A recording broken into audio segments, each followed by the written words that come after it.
Kamu tahu istilah pura-pura mati seperti oposum? Oposum pura-pura mati agar pemangsa pergi.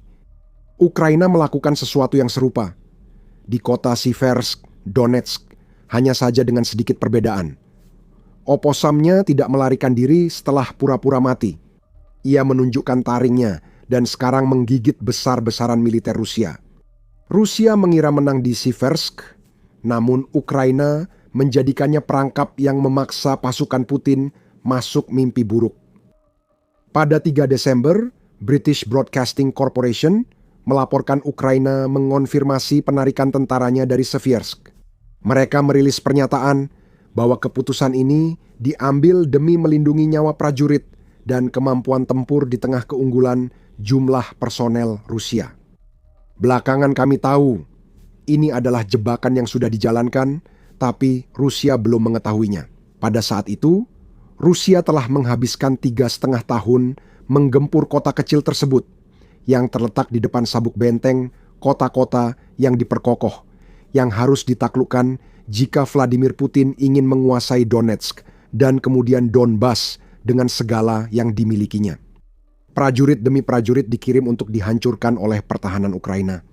Pada Oktober, Angkatan Darat Gabungan Ketiga Rusia yang bertugas merebut kota itu mengalami 1.055 korban jiwa. Beberapa bulan setelah merebut Turetsk, Ukraina mengubah Siversk jadi mesin pencacah daging. Namun, mesin itu macet akibat banyaknya korban dari Putin. Akhirnya, Rusia menang. Mangsa telah jatuh ke tangan pemangsa, dan pemangsa itu mendapat kesempatan untuk berjemur di bawah matahari dan mengisi perutnya sebelum bergerak ke korban berikutnya. Hanya saja, itu bukan yang terjadi. Meskipun begitu banyak kerusakan telah terjadi di Siversk, kota itu masih jauh dari selesai sebagai aset bagi militer Ukraina. Para pembela di sana berhasil menewaskan ribuan pasukan Putin. Sisa pasukan Rusia merayakan kemenangan tanpa sadar telah melakukan apa yang diinginkan Ukraina. Ukraina tak perlu lagi mempertahankan Siversk. Kota itu kini menjadi jebakan yang akan menewaskan lebih banyak pasukan Putin. Ukraina telah menggunakan taktik baru yang memungkinkan apa yang sedang mereka lakukan di Siversk saat ini, jadi teruslah menonton untuk mengetahui apa itu. Sebelum itu, mari kita lihat apa yang sedang terjadi di Siversk sekarang. Menurut laporan Sky, Ukraina menjadikan kota itu berita dan menyebut kemenangan Rusia di Siversk bukanlah kemenangan. Itu telah menjadi cawan beracun bagi para tentara Rusia yang kurang beruntung karena harus dikirim ke sana. Ukraina mengubah kota itu jadi perangkap sunyi yang sulit ditembus. Berikut cara kerjanya. Siversk berada di wilayah Slavia, di antara Liman dan Lysychansk di Ukraina. Kota ini juga terletak di jalur menuju kota utama, sabuk benteng Donetsk, Sloviansk, dan Kramatorsk, yang harus direbut pasukan Putin untuk menguasai oblast itu dan wilayah Donbas. Siversk memberi banyak keuntungan taktis bagi penguasanya. Kota ini di dataran tinggi, sehingga pasukan pendudukan punya pijakan untuk menyerang. Kota ini adalah pusat logistik karena memudahkan penyeberangan sungai Siversky Donetsk dan dekat jalur transportasi yang diincar Rusia. Mungkin kamu penasaran kenapa kota ini dijadikan jebakan untuk pasukan Rusia. Siversk tampak seperti permukiman ideal untuk direbut Rusia dalam kampanye di Donetsk. Namun, Rusia tidak menyadari bahwa menempatkan pasukan di posisi lebih tinggi bisa jadi pedang bermata dua. Benar, posisi itu ideal untuk menyerang dan melihat seluruh medan perang. Masalahnya, ketinggian hanya bermanfaat di Siversk jika penjajah menguasai sisinya. Apa yang tidak dimiliki Rusia? Tanpa cukup kendali di sekitar Siversk, Rusia mengirim pasukan ke zona pembantaian. Itu menempatkan mereka tepat di jalur pasukan Ukraina yang menargetkan Siversk. Ukraina telah menyadari kerentanan Siversk sebelum menarik pasukannya dari sana. Ada petunjuk kota itu sedang dipersiapkan untuk sesuatu yang besar. Contoh, Ukraina tidak membangun pertahanan di Siversk seperti biasanya dalam strategi kota terakhir mereka. Di pemukiman besar lain yang direbut Rusia dari Ukraina seperti Mariinka dan Avdiivka, kota tersebut dianggap sebagai benteng pertahanan. Ukraina akan bertempur hampir sampai titik terakhir dan hanya mundur ketika situasinya menjadi sangat genting, sehingga satu-satunya alternatif yang tersisa bagi para tentaranya adalah kematian yang pasti. Pasukan yang mundur kemudian akan bergerak ke pemukiman berikutnya, memperkuat pertahanan, dan melanjutkan pertempuran setelah Rusia maju. Siversk berbeda menurut New Sky. Sebaliknya, Siversk dipandang sebagai bagian dari garis depan yang lebih besar. Jika musuh masuk terlalu jauh tanpa perlindungan di belakang dan sayap, mereka bisa diserang dengan artileri, drone, dan serangan pada jalur pasokan, menurut laporan outlet itu. Pasukan Rusia kurang perlindungan saat menuju Siversk. Kurangnya perlindungan terjadi karena pertahanan brilian Ukraina di Siversk. Rusia membombardir kota itu bertahun-tahun dan kehilangan banyak tentara. Ketika tekanan membuahkan hasil bagi pasukan Putin, mereka sudah kelelahan. Komunikasi terhambat karena semua unit hilang dan Ukraina terus menyerang pusat komando. Infanteri yang memasuki Siversk hanyalah sisa lelah dari pasukan yang dulu lebih besar, bukan pasukan penakluk. Rusia juga menembak kakinya sendiri dengan menghancurkan Siversk sedemikian parahnya. Menurut laporan British Broadcasting Corporation, Siversk nyaris tak lagi dikenali sebagai kota. Infrastruktur yang dulunya ada telah dihancurkan oleh artileri dan serangan udara Rusia. Rusia melakukan kesalahan besar dengan tidak merebut wilayah dataran tinggi di sekitar yang masih dikuasai Ukraina. Saat kelompok penyerang Rusia memasuki Siversk, mereka langsung masuk ke zona tembak terbuka, kata Newsky. Ukraina memakai zona itu sejak Siversk hampir jatuh. Gabungkan geografi dan kendali tembakan, itulah dasar jebakan Ukraina. Newsky mengatakan bahwa Siversk memiliki struktur sedemikian rupa sehingga semua jalur menuju ke sana, terutama jalur pasokan yang sekarang digunakan Rusia, berada tepat dalam jangkauan artileri dan unit drone Ukraina. Keduanya kini bisa duduk santai di posisi tinggi yang belum dikuasai Rusia dan menembaki Siversk sesuka hati. Pemangsa kini jadi mangsa karena taktik Rusia merebut Siversk justru berbalik menyerang mereka. Keadaan tidak menjadi lebih baik bagi Rusia ketika pasukannya semakin masuk ke dalam kota. Semakin dalam mereka masuk, semakin luas pula sasaran yang bisa dihantam oleh Ukraina. Belakang Rusia terbuka, Ukraina bisa menyerang 2 kali hampir setiap hari. Rusia tidak membantu dirinya sendiri. Taktik mereka hanya mengirim pasukan penyerang ke target, lalu didukung kendaraan lapis baja. Pendekatan ini bermasalah karena bergantung pada kelompok penyerang yang sering berjalan kaki untuk maju. Itu tidak bisa terjadi di Siversk sekarang karena drone dan artileri Ukraina memantau semua aksi pasukan Rusia. Laporan Sky, mereka berada di ban berjalan menuju kehancuran dan kendaraan lapis baja tak bisa maju. Operator tank dan kendaraan Rusia paham tindakan drone Ukraina saat mereka masuk jangkauan. Sejak April 2024 sekitar 65% tank Rusia yang hilang dihancurkan oleh drone. Rusia tidak bisa mendukung pasukan penyerangnya di Siversk sebelum menyelesaikan masalah di sisi kota, tapi mereka terlalu sempit berpikir untuk menuntaskan itu sebelum kota jatuh. Ini bukan spekulasi. Meski Ukraina diam soal langkah mereka di Siversk, proyek intelijen sumber terbuka sudah mengungkap semuanya. Rusia kini terus diserang secara sistematis pada gudang, markas, dan pusat logistik mereka. Sebagian serangan terkait upaya mempertahankan Siversk. Setelah kota direbut, rekaman drone Ukraina menunjukkan pasukan Rusia yang menyerang mendapat serangan kamikaze di jalan dan zona industri. Kemanapun mereka mencoba pergi, lapor New Sky. Taktik medan perang seperti ini dibahas di The Military Show. Anda mendapatkan lebih dari sekadar berita utama bersama kami saat kami melaporkan apa yang sebenarnya terjadi di Ukraina. Tekan subscribe untuk tetap terdepan, sehingga Anda bisa mengetahui lebih banyak tentang hal-hal seperti yang akan kami sampaikan kepada Anda. Apa yang terjadi di Siversk bukan hal mengejutkan, terutama bagi yang memperhatikan. Semua ini kembali pada sesuatu yang sudah kami sebutkan sebelumnya di video ini, tentang strategi baru yang dirancang Ukraina yang memungkinkannya menghancurkan tentara Rusia. Bahkan ketika pasukan Putin percaya bahwa mereka telah meraih kemenangan. Forbes melaporkan strategi baru ini pada 16 Januari. Kunci utama adalah penarikan taktis di Siversk pada Desember lalu. Menurut analis Forbes, Vikram Mittal, Ukraina memakai taktik defensif untuk mengecoh militer Rusia.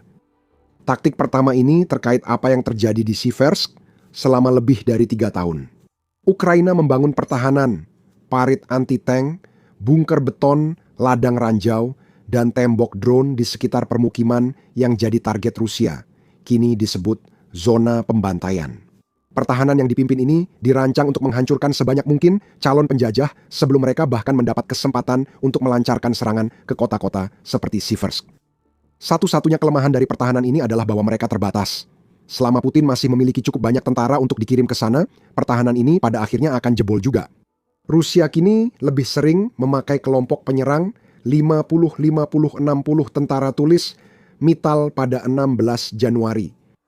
Infanteri kelompok itu akhirnya menembus pertahanan Ukraina dalam keadaan lelah, namun tetap diharuskan bertempur hingga mati melawan unit Ukraina di belakang zona maut.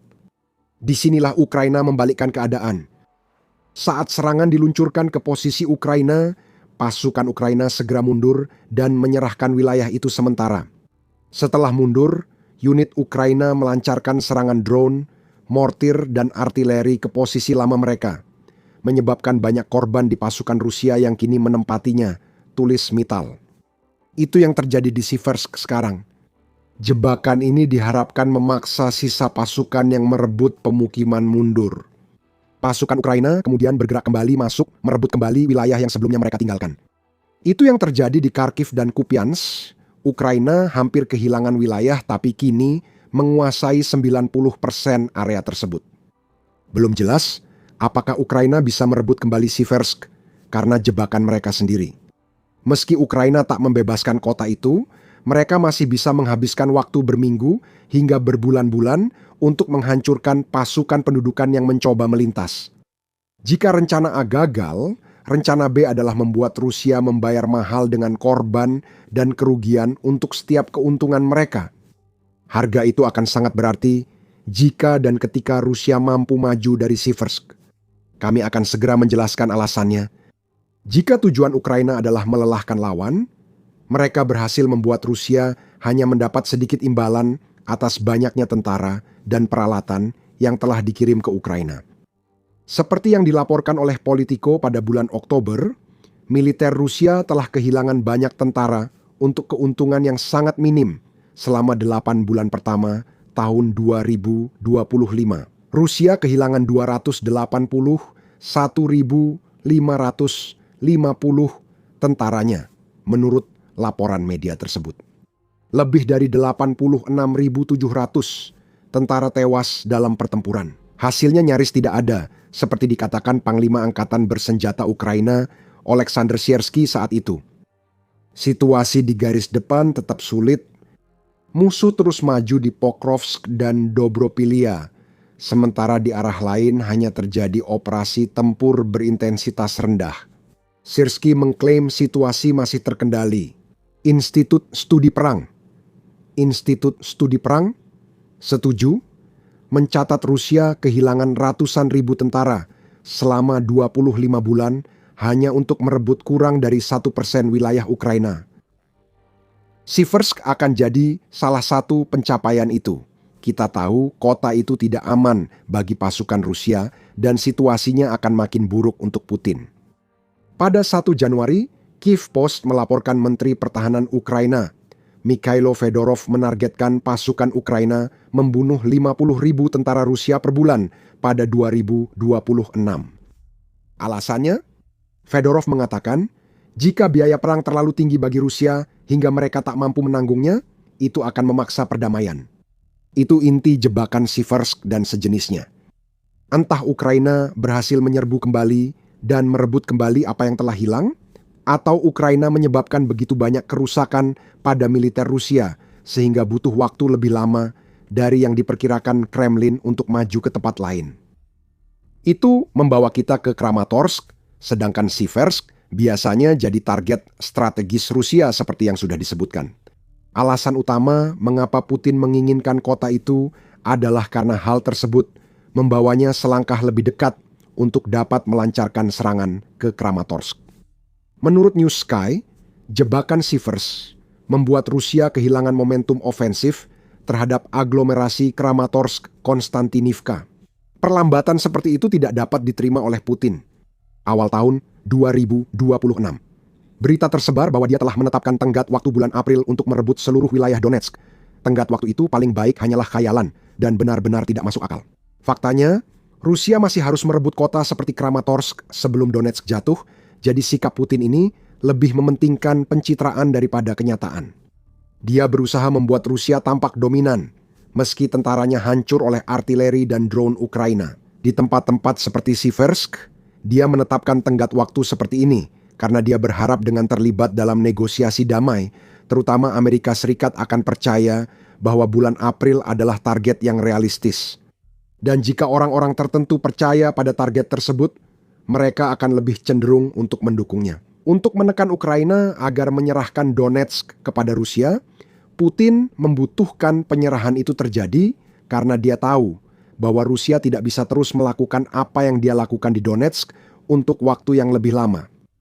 Pada November lalu, The New Voice of Ukraine melaporkan Institut Studi Perang menilai kemajuan Rusia di Donetsk sangat lambat, sehingga butuh bertahun-tahun bagi Rusia untuk merebut seluruh oblast, bukan hanya beberapa bulan. Saat itu, Rusia hampir merebut Sversk dan menguasai 6% kota garis depan Okrovsk. Pokrovsk masih bertahan hingga kini, sementara tentara yang mencoba menembus Siversk ke Kramatorsk dihancurkan. Tahun lebih akurat dari bulan, artinya tipuan Donetsk Putin sudah runtuh. Semua itu bahkan belum termasuk fakta bahwa merebut Kramatorsk akan menjadi tugas yang jauh lebih besar daripada merebut Pokrovsk. Sversk pernah ada. Kramatorsk dan Sloviansk merupakan bagian dari sabuk benteng Donetsk. Kedua kota ini memiliki populasi sebelum perang sekitar 200.000 orang, yang merupakan indikator bagus tentang ukuran mereka. Sebagai konteks, Okrovsk memiliki populasi sebelum perang sebanyak 60.000 orang, dan Sversk memiliki sekitar 10.000 penduduk. Kota-kota ini lebih kecil dari Kramatorsk, dan Rusia butuh waktu bertahun-tahun untuk merebutnya, atau seperti di Pokrovsk, berpura-pura sudah menguasainya. Sementara pertempuran masih berkecamuk, Donetsk tidak akan jatuh pada tahun 2026. Hal itu tampaknya sudah jelas. Kramatorsk tetap jadi penghalang utama meski Rusia menyerang kota itu. Seperti yang dilaporkan oleh Army Inform, Rusia mengirimkan kelompok penyerang yang biasanya berjumlah antara 8 hingga 10 tentara, meskipun kadang hanya 2 atau 3 orang untuk menyusup ke kota. Namun, para tentara ini tidak bertahan lama. Jika Ukraina mempertahankan jebakan Sversk, rencana Rusia menggunakan kota itu untuk menyerang Kramatorsk akan gagal. Sversk adalah mimpi buruk bagi Rusia saat ini, dan akan tetap seperti itu sampai Rusia mampu memperkuat kerentanannya, baik di bagian belakang maupun di sisi-sisi kota.